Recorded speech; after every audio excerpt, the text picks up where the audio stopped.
Valores fundamentales y la exigibilidad judicial de los derechos humanos, económicos, sociales y culturales. Constitucionalmente hablando, el podcast del Centro de Estudios y Difusión del Derecho Constitucional, un espacio de reflexión e intercambio de ideas sobre la jurisprudencia, los derechos humanos y la consolidación de la cultura constitucional en el Ecuador. En este nuevo capítulo conversaremos con la doctora Lina Parra Cortés, abogada y especialista por la Universidad Colegio Mayor de Nuestra Señora del Rosario, Bogotá, magíster en Derecho, mención Derecho Constitucional por la Universidad Andina Simón Bolívar, sede Ecuador, máster y doctora en Estudios Avanzados en Derechos Humanos por la Universidad Carlos III de Madrid. Actualmente se desempeña como docente en la Universidad Andina Simón Bolívar. Bienvenidas y bienvenidos. Así que Lina, bienvenida al podcast. Hemos preparado algunas preguntas para ti y va a ser un gusto poder conversar de algunos de estos temas que se enmarcan en tu investigación más reciente, de hecho. Voy a comenzar con la primera pregunta, que es: hemos visto en redes sociales que recientemente publicaste la obra Valores Fundamentales de los Derechos Económicos, Sociales y Culturales. ¿Nos puedes comentar cómo nació el interés en este tema? Bueno, pues un cordial saludo a quienes nos están escuchando y muchas gracias por la invitación. Bueno, pues vamos a responder esta pregunta. Lo primero es que fue como un proceso de maduración, porque empecé con una idea que nació de un tema que parecería no relacionado, que era la trata de personas, hace muchos años cuando trabajaba en ese tema, y me empecé a cuestionar de por qué precisamente estos problemas que tienen que ver muchas veces con seguridad, con criminalidad organizada, y bueno, pues llega a encontrarse este factor común entre esta y otras tantas problemáticas, que es justamente la falta de acceso a ciertos derechos, y en especial a los de tipo económico, social y cultural. Entonces fue mutando y curiosamente llego como a los orígenes, ¿no? Porque por eso es valores fundantes y es saber por qué justamente cuando se supone que contamos ya con un acuerdo relativamente universal, relativamente compartido de los derechos, ¿por qué todavía tenemos esta deuda tan grande con esta clase de derechos? Y bueno, ni hablar de los de nueva generación. Y justamente encuentro yo en esta investigación que una parte muy importante está justamente en que, a pesar de que todos digamos, sí, los derechos humanos son importantes, estamos de acuerdo, en el fondo, si te fijas en cada postura política, dice, sí, pero solo si tiene este fundamento. O otras posturas dicen, sí, pero solo si tiene este. Entonces, fue muy interesante para mí volver a encontrar en los orígenes, en estos fundamentos, que hay una gran base que falta que profundicemos, que interioricemos. Esto mirándolo, por ejemplo, en términos de cómo se desarrolla legislativamente el contenido, en especial de los derechos en todos los países, porque no es solamente un problema que podamos ver en Ecuador, en Colombia, en España, en el contexto en que estemos, sino que es algo compartido. De hecho, si vamos un poco a mirar el sistema jurídico norteamericano, vamos a encontrar que, por ejemplo, se cuestiona bastante. ¿Por qué? Porque es bastante más liberal. Y va a decir, vea, estos derechos, y de hecho es parte de lo que se encuentra en ese origen histórico, entonces estos derechos son de los rusos, del bloque comunista. Entonces, vamos a ver que en efecto, si volvemos a las raíces, logramos entender una parte de por qué hay como esa reacción adversa a legislar, a regular, a desarrollar ciertos contenidos sobre esta clase de derechos y sobre otros. Porque no solo, contrario a lo que pareciera pensarse, no es algo que termine afectando solamente los derechos económicos, sociales y culturales, sino inclusive algunos civiles y políticos. Entonces, para mí fue como ir madurando esa idea para ver. Y con mucha modestia, también hay una frase muy conocida de Bobbio que a mí se me marcó mucho cuando hice mis estudios justo acá en Ecuador. Y de hecho, tuve un debate con un profesor en aquella época, que si me está viendo va a saber quién es. Porque yo le preguntaba, ¿pero por qué? O sea, ¿qué es lo que nos fundamenta estos derechos? O sea, y él decía esa misma frase de Bobbio, de que el problema no está tanto en fundamentarlos, sino en que los protejamos. Pero claro, hago yo esta investigación y digo, En ese momento fue muy importante y tiene razón Bobbio, no es que no la tuviera, pero lo que vamos es que justamente depende de cómo concebimos esa fundamentación que nos va a generar que haya una mayor o una menor reacción, positiva o negativa, de los determinados poderes políticos para insertarlos en un sistema jurídico. Entonces, ese ha sido como ese camino que fui recorriendo y para mí esa frase fue así como muy interesante como para ver en el fondo qué ocurría. Con base en este descubrimiento de tu interés en el tema, terminas ya publicando un libro que es parte de tu tesis. Ha habido todo un proceso de investigación, ¿no? Sí, porque justamente me río porque ha sido, y mi director sí, ha sido supremamente largo porque no es, cuando se hace la investigación doctoral, y eso para quienes nos estén escuchando, es algo que tiene que planearse y que quieran ser doctores o doctoras, tienen que pensarlo dentro de su proyecto de vida a por lo menos una década, porque implica estar madurando las ideas, mirar muchísima información, y de hecho, puede sonar un poco como a cliché, pero me acuerdo muchísimo de un momento de mi investigación en la que tuve que ir a la biblioteca y sacar el libro que estaba en el fondo más, no sé si reservado, pero estos libros antiguísimos que casi nadie revisa y que los sacas y los abres y se huele a polvo. Y fue muy interesante para mí tener ese acercamiento a esa parte, bueno, ese texto específicamente tenía mucho que ver con la institución de la ideología, cómo nace, qué sentido tiene, cómo evoluciona a lo que entendemos hoy en ciencias sociales por ese concepto, que no me voy a detener mucho ahí, pero fue parte de esa investigación. Entonces, realmente ha sido un proceso muy decantado, muy trabajado, muy paulatino, y bueno, y para fortuna mía, un tema que no pierde vigencia.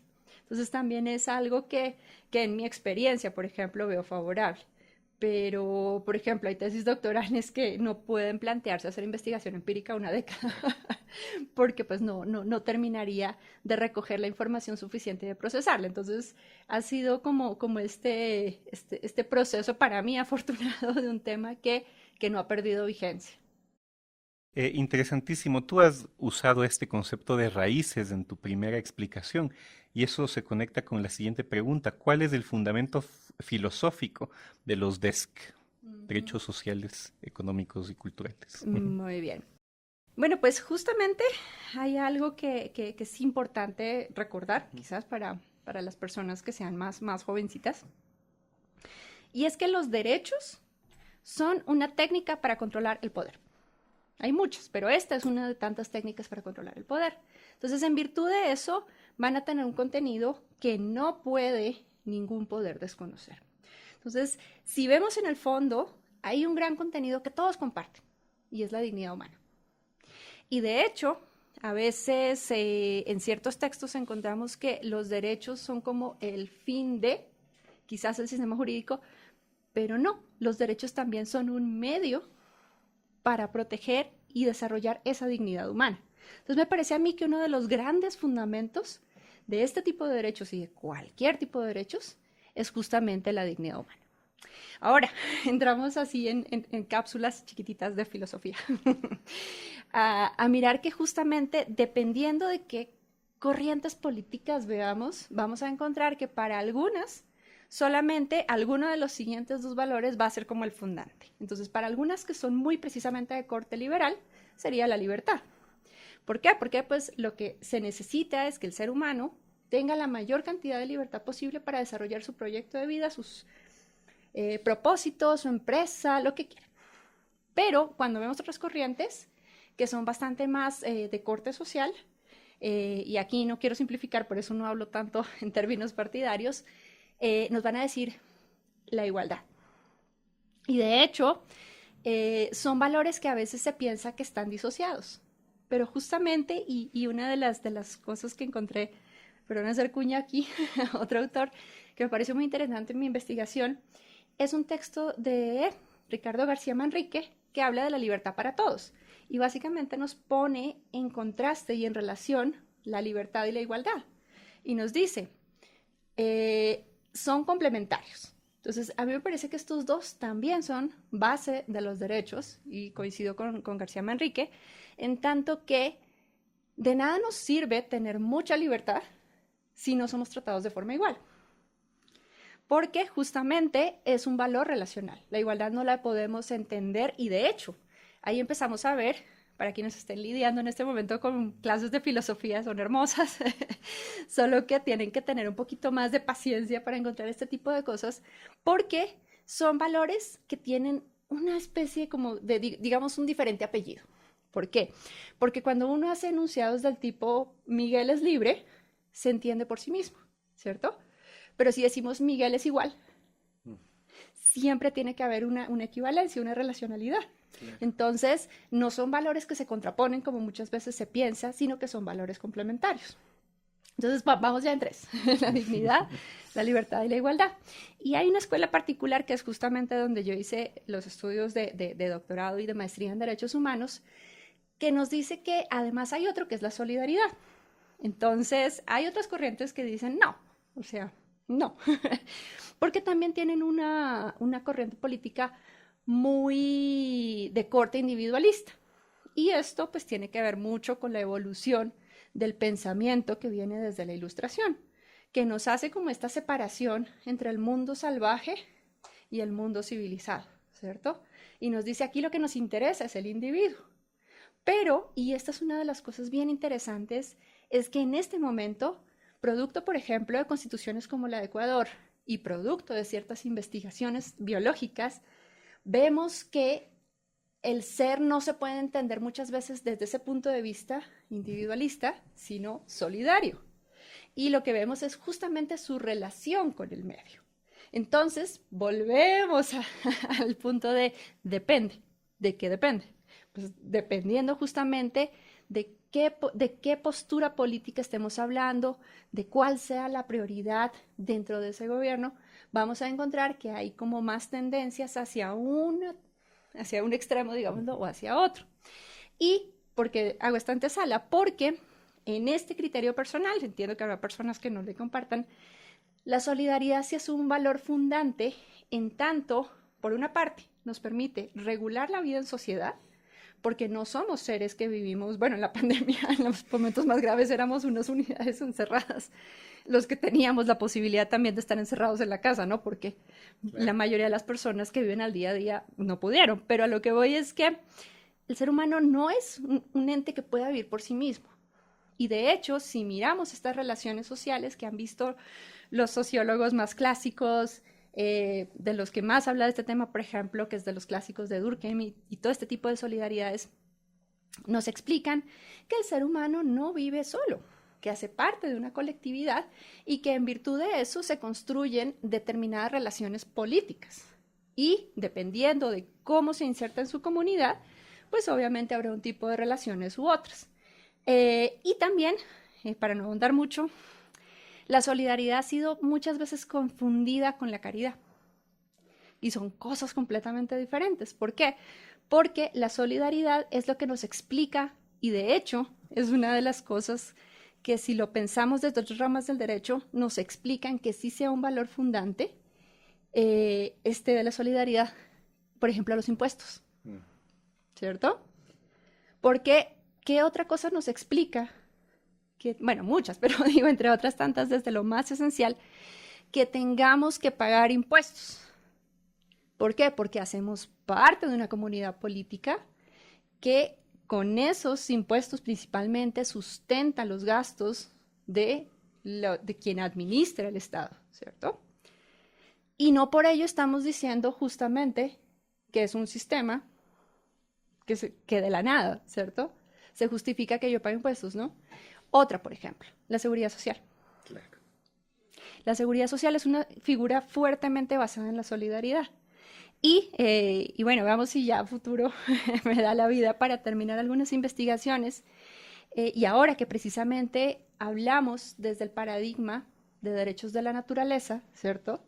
Y ya nos reconocemos no con esa raíz ilustrada de que el hombre está por un lado y la naturaleza por otro. Bueno, y el hombre hablando genéricamente, claro, hombre y mujer. Sino que el ser humano hace parte de la naturaleza. Y al ser un ser natural, también tiene un componente biológico que explicaría estas relaciones de solidaridad. Y esto es una idea de una querida ex estudiante que tuve en algún curso, que es bióloga, y ella desde la biología decía, sí, eso tiene mucho sentido, aunque ustedes lo digan desde el derecho, porque en la biología los seres que son solidarios y que hacen simbiosis son mucho más resilientes. Y pueden sobrevivir. Y pueden sobrevivir y prosperar. Entonces, si inclusive lo miramos un poco, puede sonar es raro. muy interesante. Ajá, tenemos otro valor fundante de los derechos. Esto me lleva un poco a la cuarta pregunta, porque, claro, ya has dado luces de algunas corrientes que han debatido el fundamento de los derechos, pero parecería que hoy hay todavía, quizá no en el mundo jurídico, pero sí en la sociedad, un debate dicotómico entre quienes ven que ese fundamento se justifica fundamentalmente, aunque suene redundante, en los derechos civiles y políticos y no tanto en los DESC. E incluso yo he oído que cuestionan, digamos, a las luces de una constitución económica, que la constitución tome partido, ¿no? Y que no sea neutral frente a a las nociones económicas y que se conectan con la implementación y garantía de los DESC, ¿no? Entonces no sé cómo podemos como contrarrestar ese debate entre quienes dicen que este fundamento se justifica más para los civiles y políticos. Bueno, esto tiene una parte, a ver, y ahí que la resumo porque, bueno, y aquí aprovecho y me hago la cuña. En futuro saldrá la segunda parte de esta investigación. Esta de la que estamos hoy hablando es una, más adelante sale la otra. Que vaya a responder esta pregunta allá. Bueno, la cuestión es que si lo vemos un poco desde quizás el antecedente más cercano, para nosotros es el sistema de derechos de Naciones Unidas, ¿cierto? Que tiene, y qué pasa rápidamente. Hay una cosa que nosotros muchas veces perdemos de vista y es que el derecho busca ser lo más neutro posible, lo más como aséptico para regular de la mejor forma las relaciones sociales. Pese a esto, sí va a tener una conexión muy fuerte con lo político. Entonces, dependiendo y este es como el juego político, quien tenga el poder en un momento dado, va a regular con mayor o menor sensibilidad determinados contenidos. Entonces, ¿qué es lo que ocurre y por qué eso lo traemos a día de hoy? Toda esta corriente de los derechos civiles y políticos históricamente es como la que más ha peleado, ¿cierto? Entonces vienen las revoluciones del siglo XVIII, en la que las personas es que no tenían la posibilidad más mínima de influir en la toma de decisiones y entonces se va como fuertemente este proceso histórico. La toma de la Bastilla, sí. Y posteriormente, entonces ya como que se alcanzan, y esto es una cosa muy interesante en derecho, se van alcanzando como por épocas. Y empieza el siglo XX, termina el XIX, empieza el XX, cambian las relaciones sociales, cambian las relaciones económicas, entramos a la era industrial y nos damos cuenta que estos derechos no son suficientes. Es cuando empieza toda esta época de las internacionales, que empiezan los sindicatos a nacer, que se empieza por la pelea. La explotación, ¿no? Exactamente, claro. Porque de hecho, pues nosotros nos llega como muy por fragmentos, pero pasaban cosas tan horrorosas, como por ejemplo que a los niños más pequeños, huérfanos, se les encadenaba a las máquinas para que no se escaparan. No tenían alimentación, no tenían salud, no tenían ningún tipo ni salario, ni ningún tipo de seguridad. Entonces, toda esta serie de cosas, y eso es lo raro de la humanidad, que los derechos progresan en clave del horror. Entonces, vamos a ver que casi siempre las luchas tienen como unos episodios muy terribles en que ya las personas dicen no más. Y vamos a este gran momento, que es la Segunda Guerra Mundial, en la que traemos toda esta herencia de derechos que en lo civil y en lo político están relativamente avanzados, en lo social no tanto, y nos llega la Segunda Guerra Mundial. Termina la Segunda Guerra Mundial y se dice, bueno, ya tenemos que llevarnos mejor, es como se dice en Colombia, hacernos pasito, y tenemos que profundizar mejor estas relaciones entre países para no llegar a la guerra.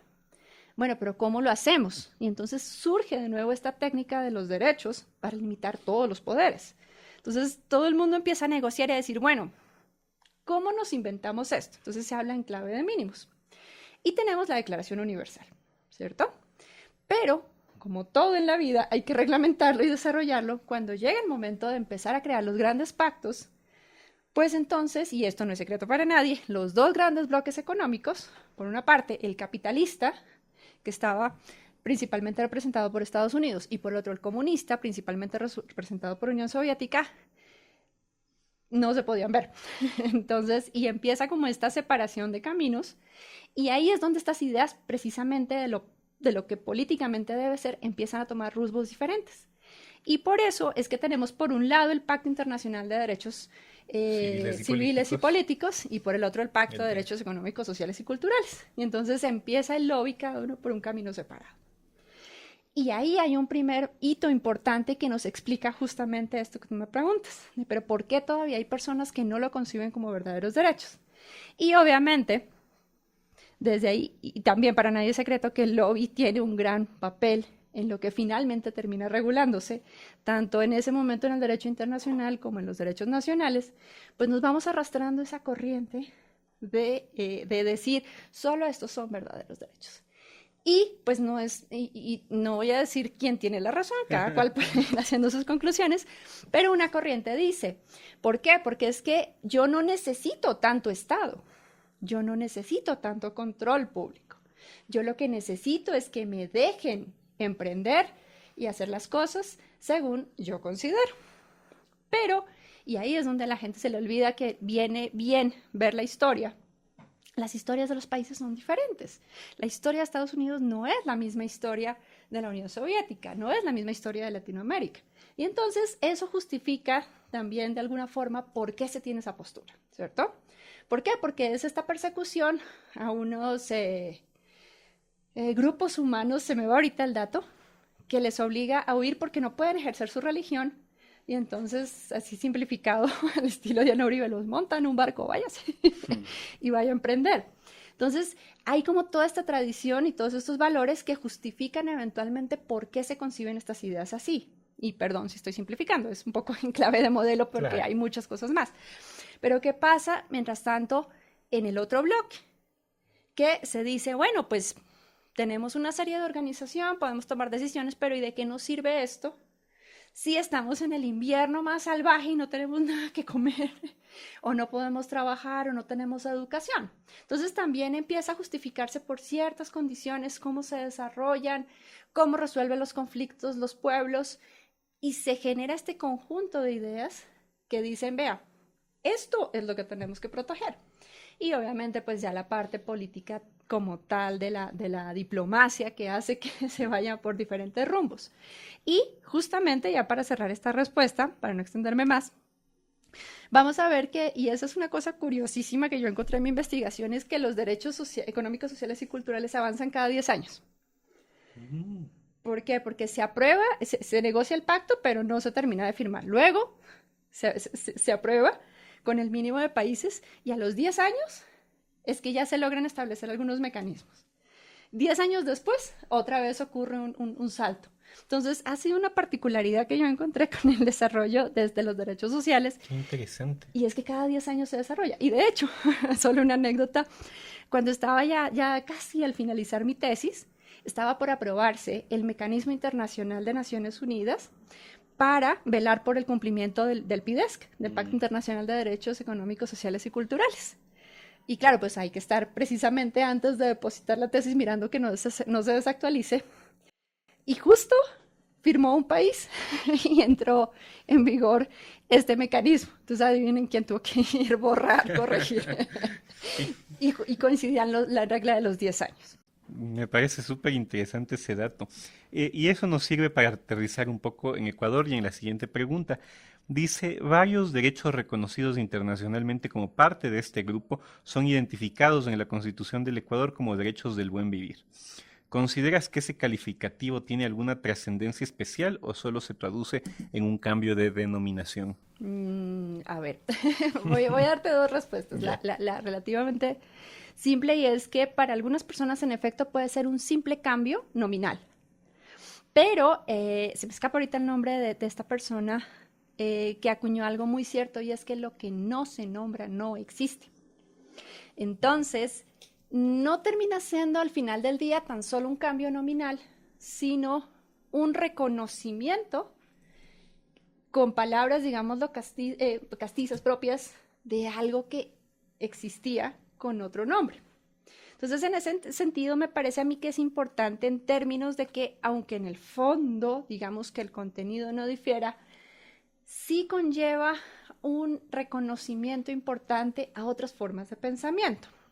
Ahora, para otro podcast debatimos cómo muchas veces se hace la famosa apropiación cultural de muchos productos, pero la cuestión es que el hecho de tener esta expresión en un texto jurídico con validez jurídica y de rango constitucional. Exactamente, claro, nos genera una toma de conciencia de la existencia de otras personas. Entonces, en ese sentido me parece que no es simplemente un cambio nominal, puede serlo en términos prácticos, pero conlleva una lucha social muy importante de fondo por decir, es que no estamos descubriendo algo que no existiera antes, sino que estamos precisamente reconociendo que inclusive podemos estar de acuerdo a partir de cosas que nos conectan y que no nos diferencian. Entonces, en ese sentido, me parece a mí que tiene una doble intencionalidad.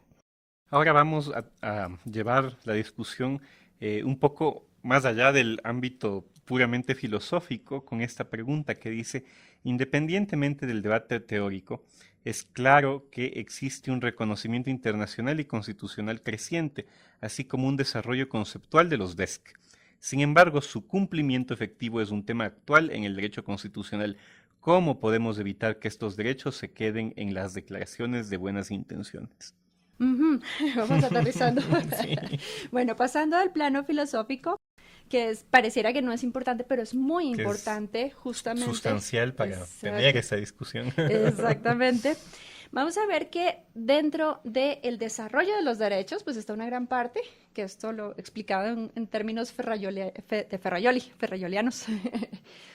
Este autor nos aporta una cosa que parecería obvia, pero que no resulta tan obvia al final del día, y cuando vemos textos jurídicos, vemos que se sigue confundiendo, y es derecho y garantía, ¿cierto? Que el derecho es ese enunciado que dice, Daniel tiene derecho al agua limpia, ¿cierto? Pero el mecanismo de que eso se cumpla y ocurra es la garantía. Y ahí es donde nosotros tenemos que hacer unas divisiones para entender un poco mejor cómo se estructuran las responsabilidades de cada uno de los poderes públicos, ¿cierto? Entonces, esa parte a mí me parece bien interesante, que empecemos a ver que no es simplemente de, no, pues es que es derecho a la educación, pero eso es carísimo, ¿quién lo va a lograr? Sino empezar a dividir, digamos, como dicen las abuelas y las tías, divide y vencerás. ¿Por qué? Porque también uno de los problemas que se enfrenta en términos de todos los derechos, especialmente quienes más lo sufren son los económicos, sociales y culturales, pero todos los derechos tienen una parte que es ambigua, ¿cierto? Y esto hay que aterrizar. Entonces, cuando empezamos a mirar este conjunto de garantías, vamos a ver que tiene que haber, por una parte, según esta tesis también de Ferrajoli, garantías primarias. Es decir, que esto se haya regulado según los procedimientos específicos de ese país. Entonces, ¿qué es lo usual? Una asamblea que debate el proyecto que termina en una ley de X o Y naturaleza. Y posteriormente, esto pasa al Poder Ejecutivo, que es quien tiene principalmente que hacer que esto funcione. Entonces, tiene que aterrizar esto con toda una serie de mecanismos que también están dentro de ese conjunto de garantías primarias. Entonces, ¿cuáles son? Que tengamos una política pública para desarrollarlo, que tengamos un decreto, un reglamento que nos diga cómo lo tenemos que ir llevando a la realidad. Y esto por lo general se planifica, se programa. Teóricamente funciona muy bonito. Pero ¿qué pasa? Que también dentro de toda esta estructura del control de pesos y contrapesos, de controlar un poder a otro, no quiero confundir aquí a nadie, perdón, el lapsus, encontramos que hay otro tipo de garantías que son las jurisdiccionales. Y ya les digo por qué menciono esto así de forma general. Pero en este caso, lo que tenemos es que estas garantías primarias debería ser lo que funciona como un relojito suizo. Es decir, que cada pieza se mueve y todo funciona pero vemos justamente, y esto es, bueno, esto ya me sobrepasa a mí, tenemos y te invito a que hagas un podcast con algún politólogo o politóloga que nos explique por qué, especialmente en Latinoamérica, somos proclives a cambiar todo. Entonces, tenemos en marcha un plan, llega el nuevo gobierno, apague, vámonos, todo se cierra y otra vez empezamos a tener este vacío de estas garantías primarias. Entonces, de cómo vamos a educar a los niños y a las niñas. Entonces, no, en escuelas del milenio, años después, no, ese esquema no sirve, volvamos a lo comunitario. Y en 4 años probablemente no sé qué va a pasar. Entonces, justamente como esa falta de continuidad en esas garantías primarias han sido un gran obstáculo para la realización de los derechos económicos, sociales y culturales. Y hay una cosa bien interesante y es que la administración pública, el poder ejecutivo, debería ser un poder proactivo. Es decir, que está establecido para que todo funcione, que se vaya desarrollando, que se vaya ampliando. Y, como les acabo de mencionar, las garantías jurisdiccionales son de orden secundario, es decir, que se deberían activar cuando todo lo demás falle, digámoslo, y por tanto son reactivas. Pero, ¿qué está pasando en nuestra realidad? Que justamente ante esta inconstancia en el funcionamiento de las garantías primarias, pues la gente encuentra en la jurisdicción un mecanismo de corregir eso. Entonces se están invirtiendo los papeles. Quien debería ser proactivo está haciendo lo judicial y quien debería ser reactivo está haciendo, y precisamente la administración, perdón, está siendo reactiva. Es decir, claro, tenemos crisis carcelaria, política de emergencia. Tenemos crisis ambiental, política de emergencia. Tenemos un deslave, política de emergencia. Entonces, tenemos que de verdad repensar qué es lo que está pasando para que la administración, para que el gobierno se nos vuelva tan reactivo y a la vez, pues justamente por las demandas ciudadanas, lo judicial termina cambiando su rol. Claro, esto es interesante porque los recursos suelen ser insuficientes para garantizar los derechos en general, pero los DESC en particular, ¿no es cierto? Y eso me hace preguntarte, ¿cuáles podrían ser las políticas, estrategias y o programas para asegurar la garantía, promoción y protección de los DESC en tiempos de escasez, fundamentalmente? Bueno, acá vamos a lo posible y lo que tenemos presupuestariamente. Y bueno, hay una parte que es el deber ser, ¿cierto? Entonces, ¿cuál es el problema que se ha visto? Y recurrentemente cuando hay crisis económicas, no te sabría explicar por qué se toman estas decisiones. Un poco si miramos justamente la cuestión de quién es más proclive a proteger determinados valores y en consecuencia determinados derechos, nos podría dar una primera explicación. Pero teóricamente, y esto lo decía una profesora también cuando estaba haciendo yo mi doctorado, que el problema que tenemos es que no es que se reduce únicamente la torta, sino que más o menos sería la paradoja sería la siguiente. Cuando tenemos una economía más o menos estable, tenemos una torta, digamos, para 20 porciones, para 20 personas. Cuando entramos en crisis económica, esta torta pues se reduce. Pues en virtud de eso, todo debería reducirse. Pero ¿qué es lo que suele pasar? Que ya no contamos con una torta para 20 personas, sino para 15, y en vez de cada persona mantener la ración, digámoslo, relativamente igual, se toman decisiones políticas como, pues no, vamos a poder, por decirte algo, supongamos que fuera una familia de 10 personas, y cada persona recibir su porción, aunque más pequeña. Lo que está ocurriendo es que se dice, no, su hermano ahora va a tener, como la torta es de 15, pero su hermano va a tener 2 porciones. Entonces se toman decisiones económicamente que no guardan como esa proporción para todo, y los que siempre terminan siendo afectados son este tipo de derechos. ¿Por qué? Porque, como te decía desde el inicio, viene toda esta carga, digámoslo, ideológica, que dice, es que estos como que son menos derechos que los otros, entonces recortémosle un poquito. Y esto, finalmente, queramos o no, termina reflejándose en las garantías primarias. Entonces, de decir, en vez de, hay un recorte para todo el mundo, no, pues recortémosle al hermanito X y mantenemos esto. Y justamente en lo ideológico vamos a encontrar, ahí justamente es un esquema mucho más complejo, pero básicamente el esquema político lo encontramos hacia las derechas y hacia las izquierdas. Y entonces, por lo general, hacia las derechas, entre más se acercan a los extremos, y de hecho que ninguno de los dos extremos es bueno tampoco, debo aclararlo, pero entre más se va, se prefiere justamente la libertad. Entonces dice, bueno, pues como el Estado tiene que ser más chiquito y no hay recursos, pues entonces recortémosle a la educación, recortémosle a la salud, ¿cierto? Pero si encontramos gobiernos más bien que están hacia la izquierda, dicen, esto como que solo con abstenciones se cumple, entonces recortémosle a ciertas libertades ciudadanas, recortémosle. Entonces, como que empieza este juego un poco macabro de que entre más cerca estén a los extremos, pues los gobiernos van a estar mucho más proclives hacia uno u otro valor. Y en consecuencia, estas decisiones, inclusive de corte presupuestario, pues también se van a ver afectadas. Entonces, esto como modelo, ¿no? Porque la realidad supera la ficción.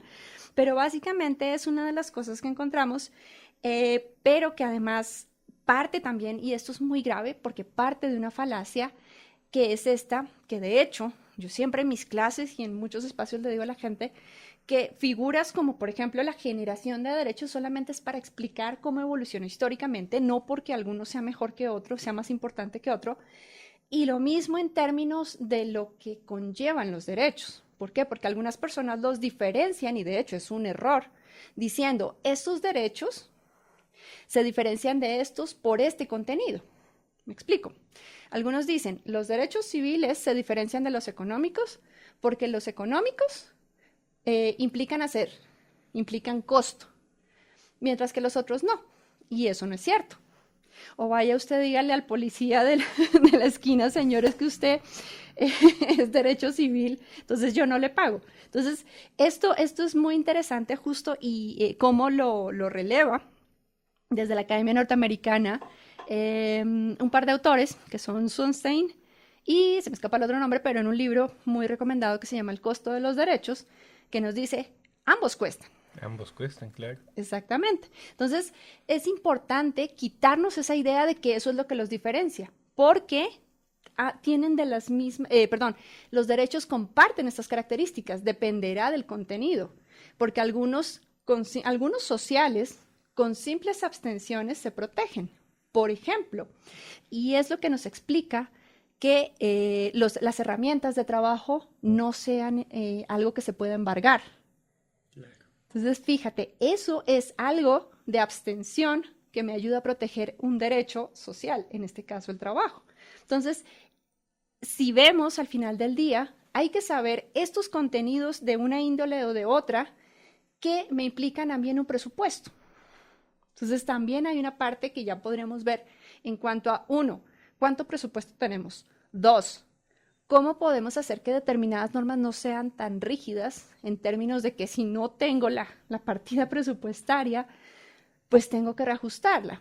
¿Por qué? Porque vemos algunos casos, y con esto cierro esta respuesta, pero es una costumbre en todas las entidades públicas que llega noviembre y entra el sistema en pánico, porque no ejecuté, tenemos que ejecutar.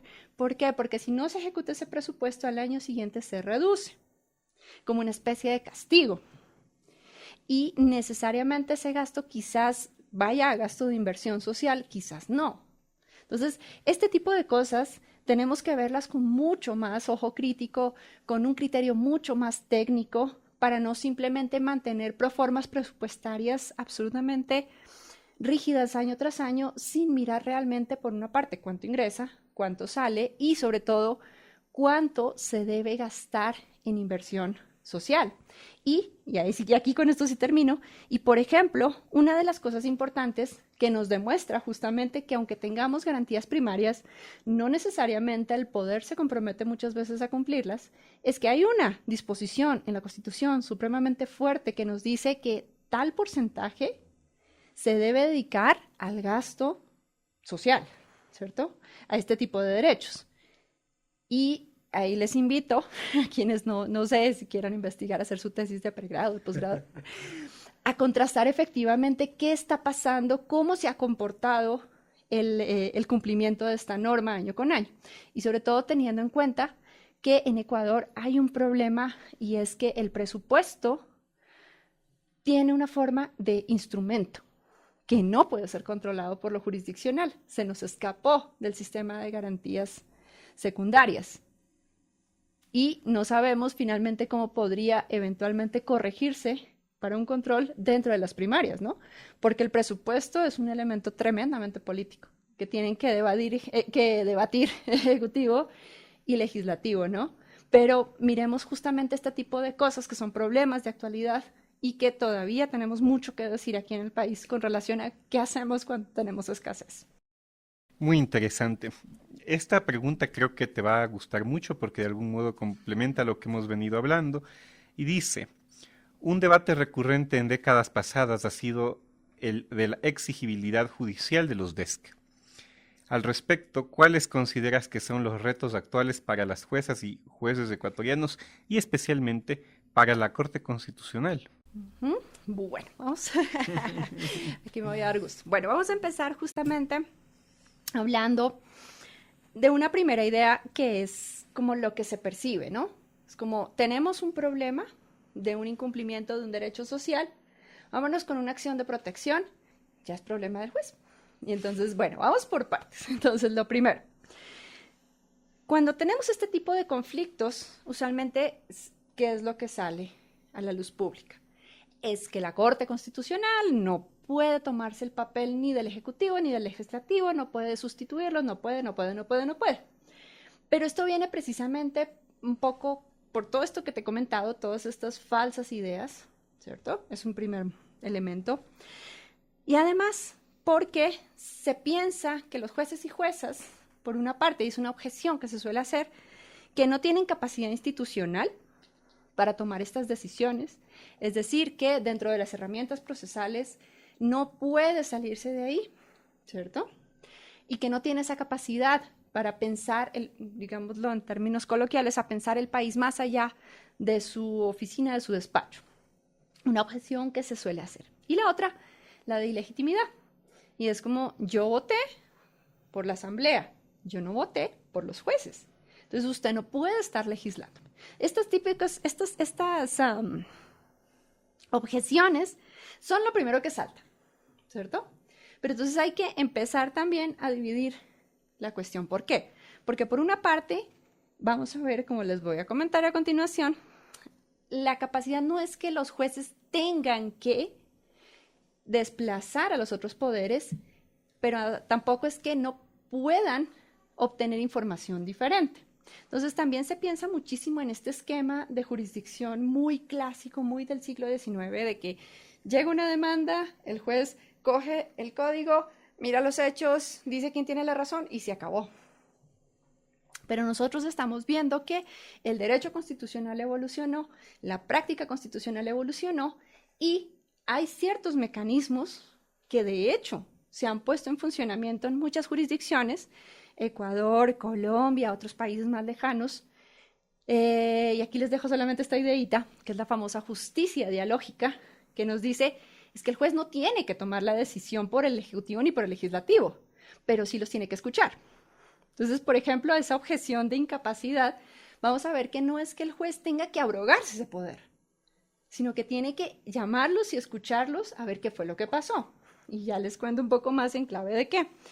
Y por otra parte, dentro del sistema que les he comentado, puede ser que los jueces no sean votados, pero eso no quiere decir que no respondan a una estructura constitucional y que además ese procedimiento con que se les escoge no responda justamente a decisiones tomadas por legisladores, legisladoras, que a la postre dicen esto se regula de esta forma y luego se ejecuta y tiene toda una legitimidad por el proceso. Entonces ahí tenemos que diferenciar que una cosa es la cuestión, digamos, la plebiscitaria, la famosa democracia representativa, y otra cosa, la democracia que llega por derivación. Entonces, esas son las principales respuestas que se hacen a esto. Lo siguiente, que en estos temas los derechos sociales se incorporan de varias formas.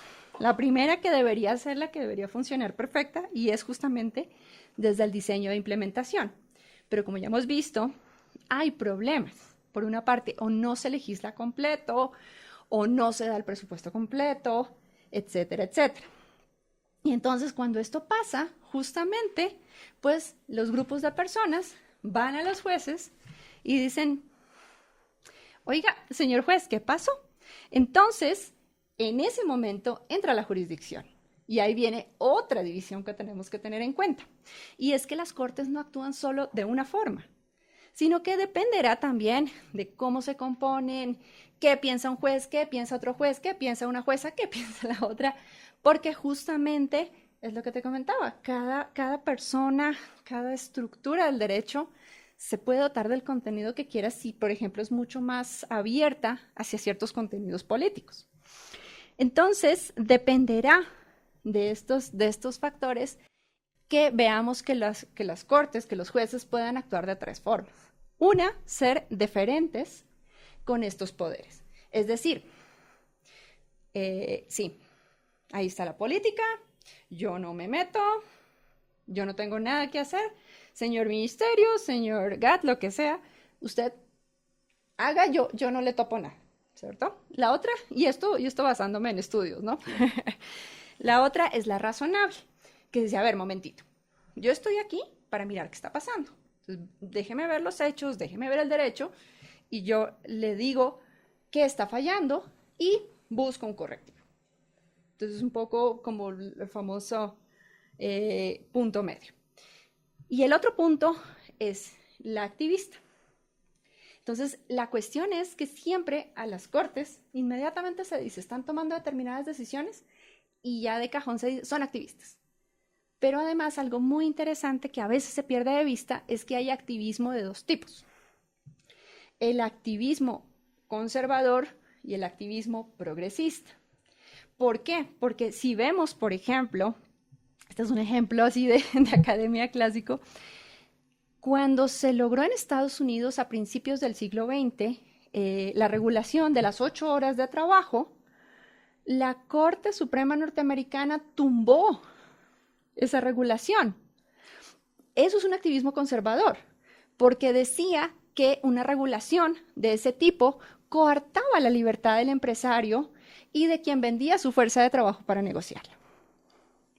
Entonces, y vemos el otro tipo, que también ya voy a hablar un poquito más, que dice, no, vamos a avanzar, vamos a mirar cómo se puede avanzar en el contenido de este derecho y qué obligaciones usted está incumpliendo. Y esto específicamente, pues, al Poder Ejecutivo. Entonces, dependiendo de esto, vamos a ver justamente que hay diversas posibilidades. Lo recomendable es estar justamente en el punto razonable, es decir, dar la razón a quien tenga la razón y justamente ver qué es lo que está ocurriendo, dónde está el incumplimiento.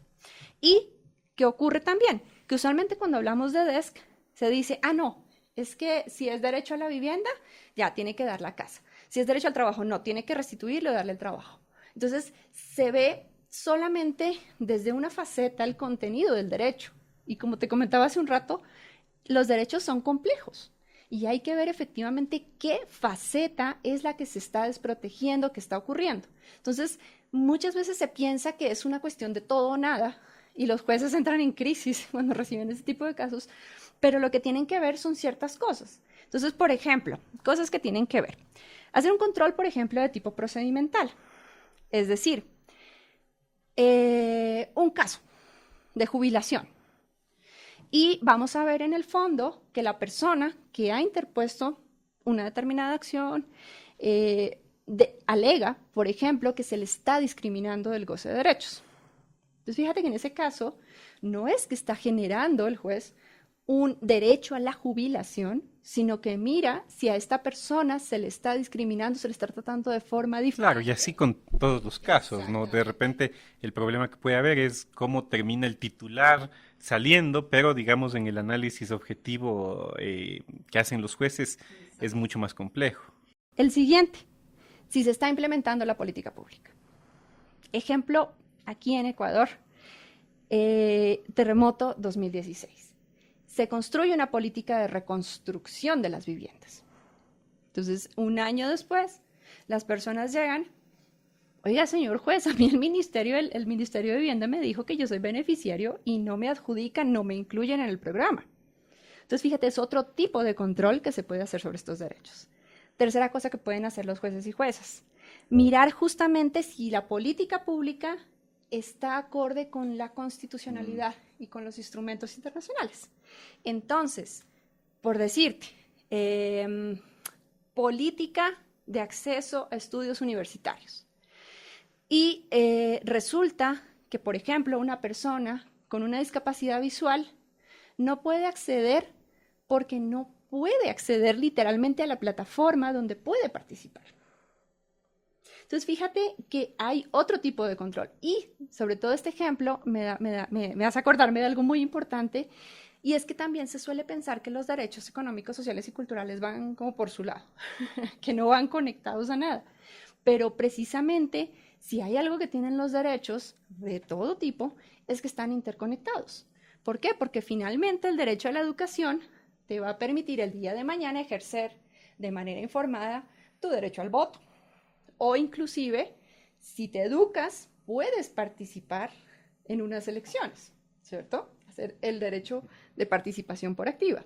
Entonces, este tipo de cosas hay que verla, hay que ver esos matices. Y por último, definitivamente que son los casos con los que se suele pensar que son los únicos que hay, pero que como vemos es solo una parte, es el famoso control de omisión. Es decir, esta comunidad lleva años esperando que le pongan el acueducto.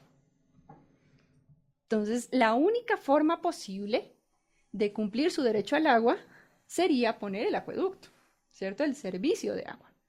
Entonces, en este caso hablamos de esta cuarta posibilidad, que es ver definitivamente que solo hay una vía y, obviamente, y aquí viene la otra parte que voy a contarles, que es bien interesante, cuando existen este tipo de casos, ¿qué podemos hacer? ¿Por qué? Porque aquí es cuando se dice, es que este juez mandó a hacer un puente para conectar a tales y tales personas.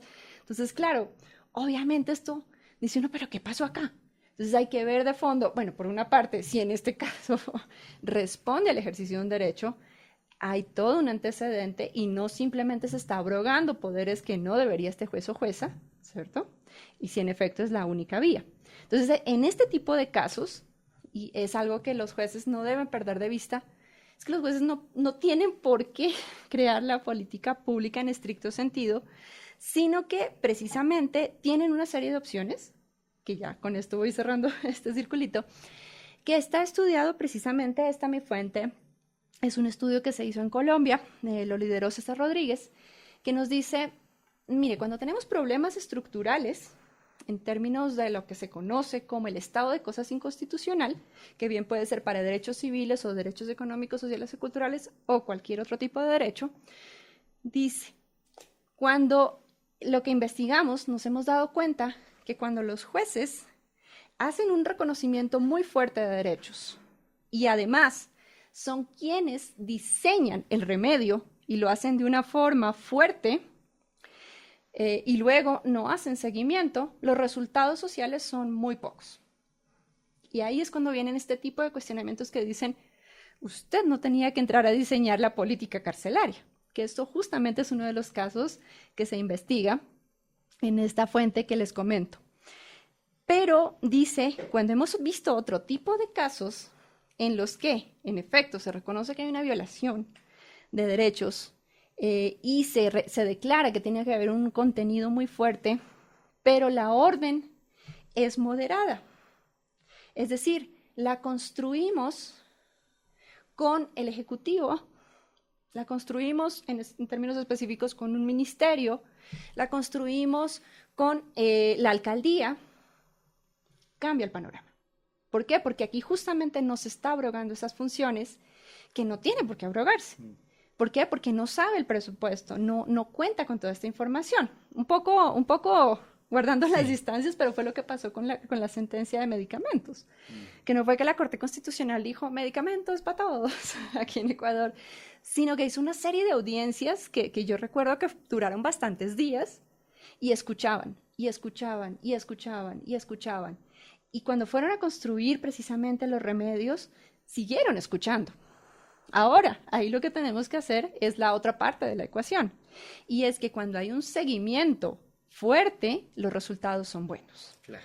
Entonces, fíjate que es todo como un desagregado, de que no es simplemente ponte tú en los zapatos del juez del municipio más lejano en el Ecuador, que le llega una demanda y dice, no, si usted tiene toda la razón, no, sino que tiene toda una escala, toda una serie de grados que hay que reconocer.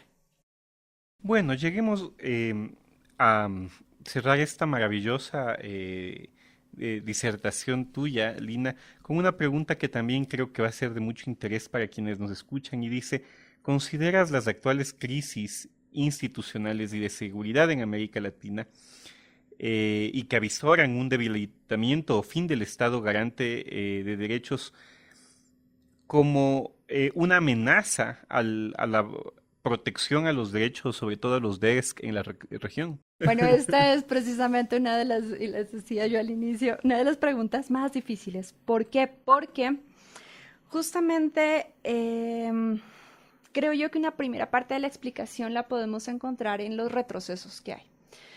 Porque nos guste o no nos guste, y si vemos la historia de la humanidad, no es que todo ha sido progreso, sino que hay progresos y retrocesos, progresos y retrocesos. Entonces, siendo que en cierta parte estamos en un momento de retroceso. Okay. Entonces, y esto la única forma para combatirlo es con educación, con información, con debate, con crítica, con generar pensamiento crítico. Entonces, es una cosa como muy nivel micro, digámoslo. La otra cuestión importante es que la globalización llegó para quedarse y llegó de muchas formas. Entonces, por una parte tenemos efectos nocivos de la globalización en lo económico, que por ejemplo nos generan prácticas de comercio injustas.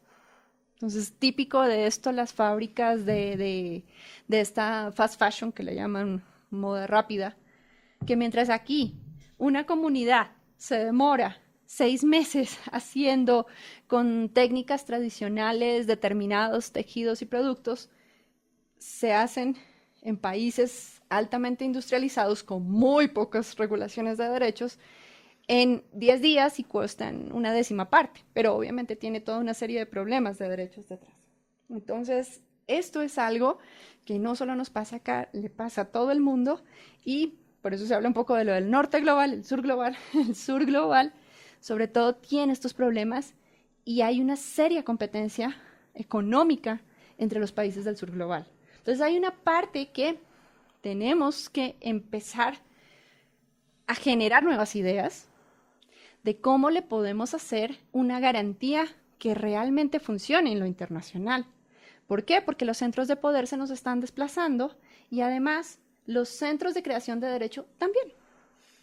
Si ustedes se fijan, muchas veces son los organismos internacionales los que determinan cómo debe regularse una determinada situación en los países del sur global para, por ejemplo, acceder a financiaciones, ¿cierto? Y esto nos está desplazando al proceso tradicional de legislación. Y no mucha gente lo sabe y no mucha gente se opone. Entonces, este tipo de nuevas dinámicas nos plantean justamente entenderlas mucho mejor. ¿Qué está pasando? ¿Cómo se generan esas políticas? Y sobre todo, ¿quiénes las generan? Y cómo nosotros podemos generar un movimiento de crítica es una primera acción que tenemos muy a la mano para no simplemente reproducir esquemas sin entender qué está pasando. Entonces, por ejemplo, esto es algo muy importante que se está investigando. Por eso te digo, no tengo la respuesta, pero se está empezando a investigar. Un camino de análisis. Exactamente. Entonces, en temas también como por ejemplo, determinados proyectos de inversión están generando una situación que puede ser a futuro contraria, por ejemplo, al goce como derechos al agua, ¿cierto? Por determinadas actividades no necesariamente extractivas, claro, pero sí, por ejemplo, de prácticas agrícolas. Y de repente en lo urbano el fenómeno de la gentrificación, ¿no? Parecería una inversión importante y que crece la economía, pero en el fondo puede causar mucho daño a largo plazo. Esto de la gentrificación, por ejemplo, una casa patrimoniada, cómo empieza a haber toda una serie de prácticas de hecho para restarle el valor, para que desaparezca y para venderla a muy bajo costo y generar proyectos de edificios, torres demasiado altas y este tipo de cosas, ¿no? Entonces muchas veces el derecho, y esta es una cuestión muy importante que quiero comentarles a las personas que nos escuchan, sobre todo las más jovencitas, y es que el derecho tiene que ser crítico y tiene que servir para las personas y no debe llegar tarde, porque encima de todo el problema es que llega muchas veces a regular ciertas situaciones muy tardíamente. Entonces es bien importante que vayamos viendo y vayamos conectando lo que vamos aprendiendo y la investigación que vamos haciendo siempre en mejora y en pro de los derechos de las personas y de la mejor convivencia. Y bueno, pues iremos poco a poco viendo otros problemas más graves que no vemos en este momento precisamente por lo que nos afecta la solución a corto plazo. Pero precisamente parte de mejorar los contextos, las situaciones, es escucharlos, no solamente pensar que una solución es la adecuada. Y sobre todo yo me quedo con lo que dices de que el derecho debe ser crítico, ¿no? Muchas gracias, Lina. Ha sido un gusto esta charla. Te agradezco y les convoco a quienes nos escuchan a seguir escuchando nuestro podcast Constitucionalmente Hablando. Muchas gracias. Muchas gracias por la invitación.